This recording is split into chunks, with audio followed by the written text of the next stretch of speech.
everyone. Welcome back to Sacred Spaces. I am Tracy and I work in public health.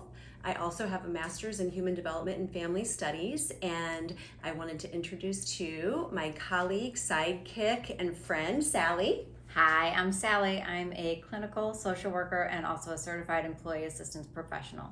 And we created Sacred Spaces to talk about topics for women our age and of our age group. And one topic we wanted to talk about today is body image. And that's a topic that we wanted to talk about because social media has really skewed the way that we have looked at our bodies. Social media is not attainable, it's unattainable when we look at the images that we see. Women have stretch marks, women have cellulite, women have muffin tops. We are not perfect. No one is perfect. But yet, social media and the way that pictures are edited makes it look like we are. And so that really messes with our sense of self and our sense of our body. Reminds me of this story like 10 years ago. Cynthia Crawford posted. Pardon me, who? Oh, Cynthia? Cynthia Crawford. No, Cindy Crawford, the supermodel, posted pictures of herself that were not airbrushed. And I thought she was so incredibly brave. And I still think that today.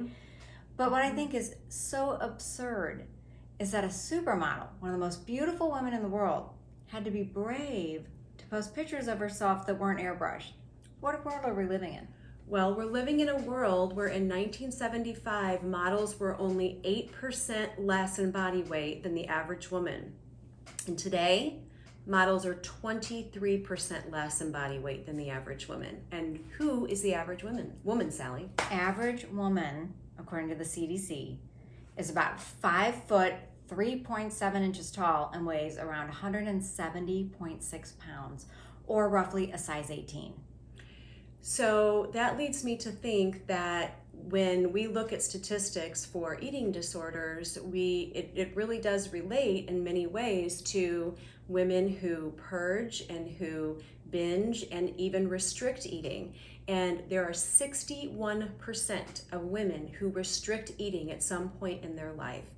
Restrict eating in a way that is defined as an eating disorder. That is alarming. It is alarming. It's more than half the women Right. that feel like they need to restrict their diet.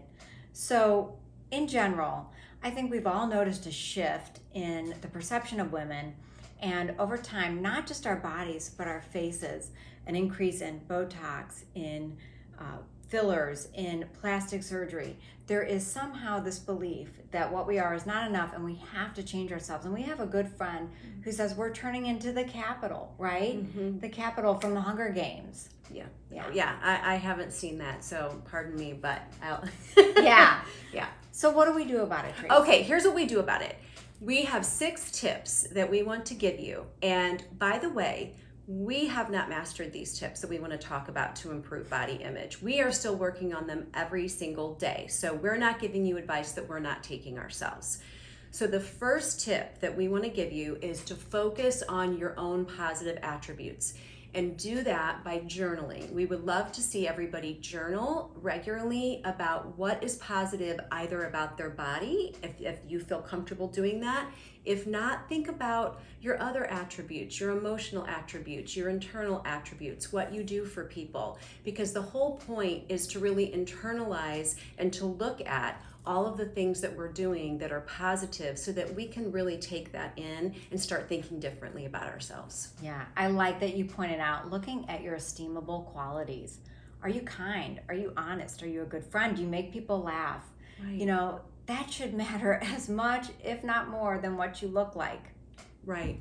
And so the other thing the second tip is that we want to tell you to take these positive qualities and think of positive affirmations or things you want to tell yourself, and take Post-it notes and put them around the house, put them in your bathroom, put them in the kitchen, anywhere that you can remind yourself about your positive self and to start talking to yourself in a positive way. Absolutely. And if you start to notice that you're not seeing those Post-it notes anymore because you've gotten so used to it being there, move it. Like, be conscious of it. You want to really retrain your brain. Right. Then there's negative talk.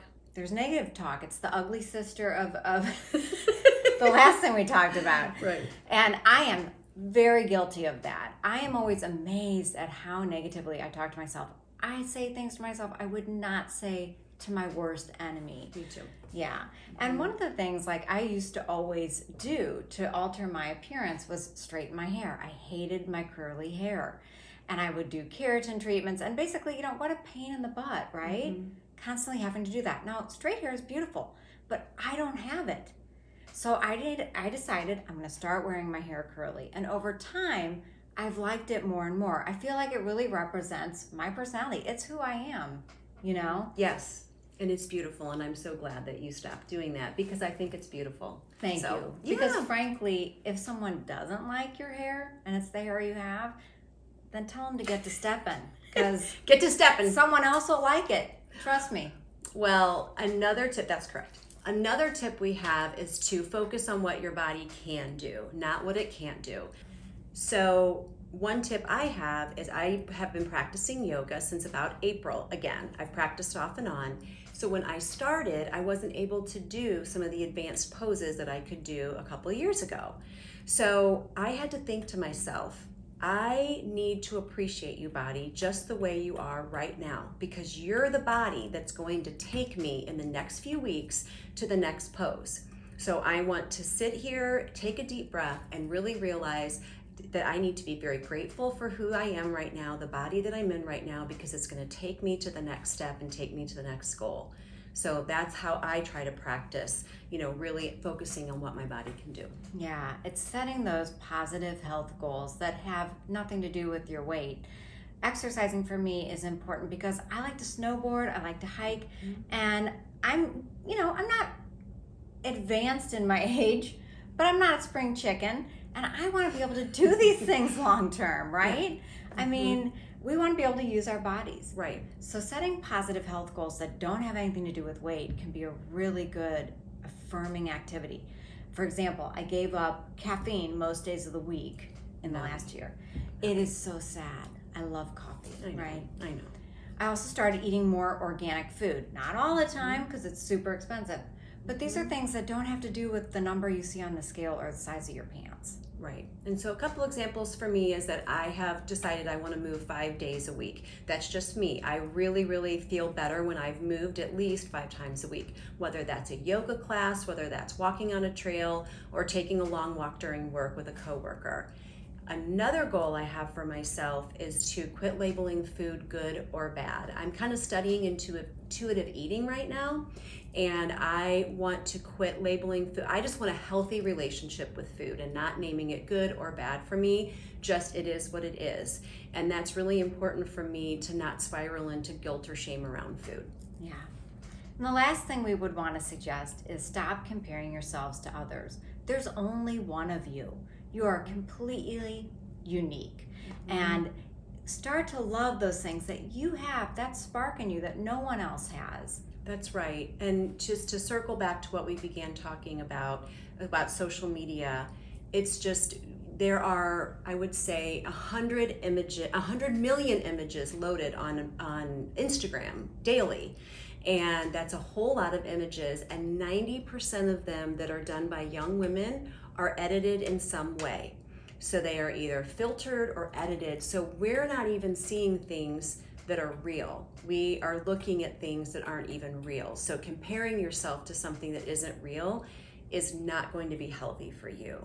So what we want to suggest is that you really focus on creating a strong foundation inside your body, making yourself a little home for positive self-talk, so that you can really start to think about internally what is good and positive about you that you don't have to identify as far as the outside.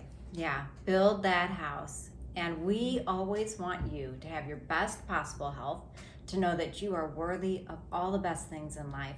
And we wish you many, many blessings. Namaste.